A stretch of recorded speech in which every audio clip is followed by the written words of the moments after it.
All right, this is a new series on the channel.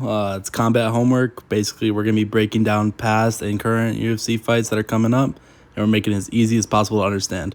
If you're new here, well, technically everybody here is, but if you're just a casual, you don't really understand things, this is the perfect space for you. So, like, it's MMA techniques. You don't have to know them. Double leg, single leg, random acronyms that you never heard before. Throw it all out the window. I'll explain it. And with that being said, we're just going to get right into it.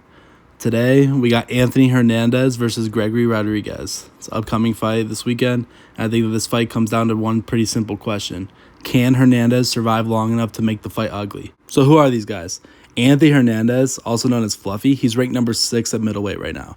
He's 15-3, but he's coming off a loss to Sean Strickland.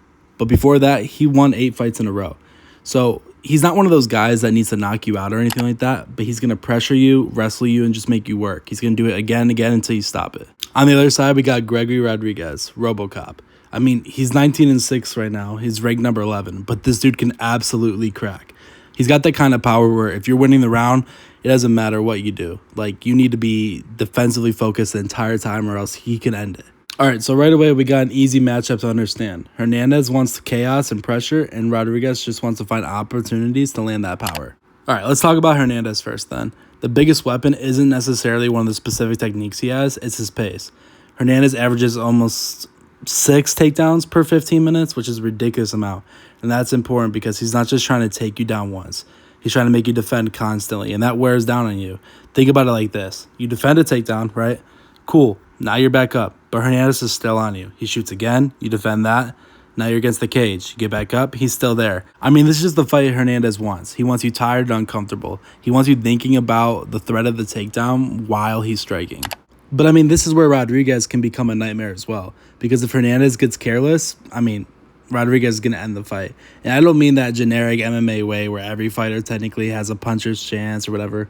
Rodrigues, I mean, he's got real power. He's shown it. He's coming off a 3-fight win streak, including a knockout win over Jack Hermanson and also, I think, Bruno Pereira. So what are we really looking at here? I feel like every time Hernandez comes rushing forward, Rodrigues has an opportunity. And I mean, that's the big question. Can Hernandez pressure Rodrigues without walking into something huge?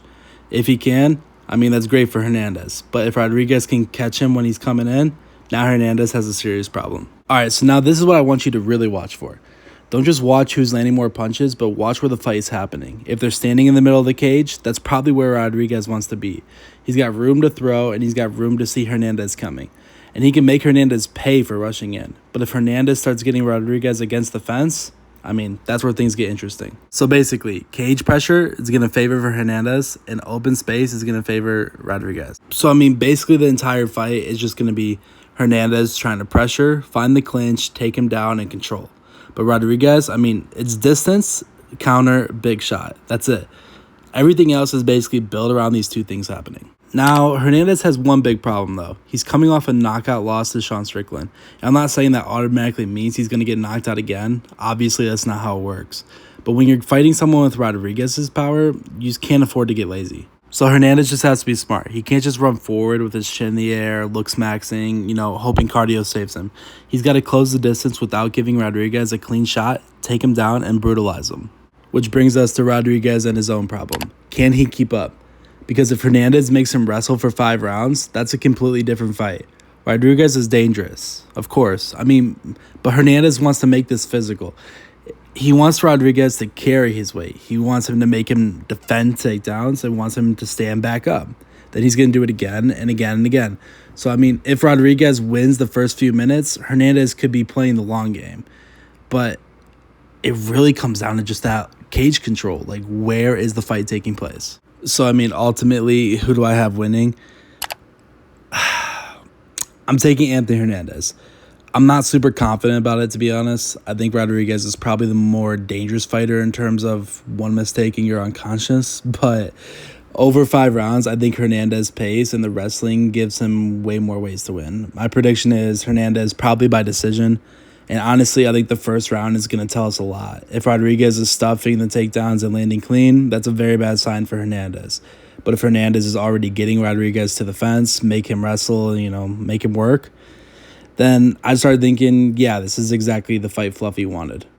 So when you're watching this fight, I want you to watch three things. Number one, where's the fight happening? Is it the middle of the cage or against the fence? Number two, can Rodrigues stop the takedowns? Not just one, but can he keep stopping them? And number three, how much does Hernandez pressure really affect Rodrigues? Does Rodrigues start slowing down? I mean, the answer, probably. Does he start backing up? Eventually. Does he still have power? Does it look the same like it is in the last fight? I'm sure it does, but can you answer those three questions? You'll basically understand the entire fight. And that's the point of combat homework. You don't have to be an MMA nerd to understand what's happening. You just need to know what you're looking for. Class dismissed. I'll see you next week.